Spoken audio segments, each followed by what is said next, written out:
শিবরাত্রির আগেই দর্শন করুন মহাদেবের সবথেকে চমৎকারী মন্দির। নাম্বার 1, এটি ভারতের এমন একটি মন্দির যেটি কোনো মানুষে নয় ভূতপ্রেতে বানিয়েছিল।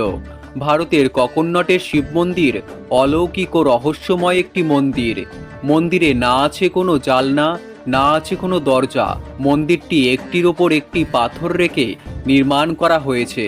কথিত আছে মহাদেবের প্রিয় ভূতপ্রেতগণ এই মন্দিরটি এক রাতের মধ্যে বানাতে চেয়েছিল, কিন্তু বানাতে বানাতে সকাল হয়ে যায়, তাই তারা নির্মাণ কার্য বন্ধ করে দেয়।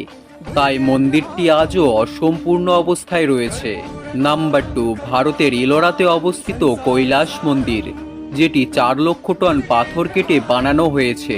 আর এই মন্দিরটি বিশ্বের একমাত্র মন্দির যেটি ওপর থেকে নিচের দিকে বানানো হয়েছে। মন্দিরটি 5000 বছরেরও বেশি পুরনো, যেটিকে দেখে বিজ্ঞানীরাও আশ্চর্য হয়ে যায়। তাই সবাই কমেন্ট করুন হর হর মহাদেব।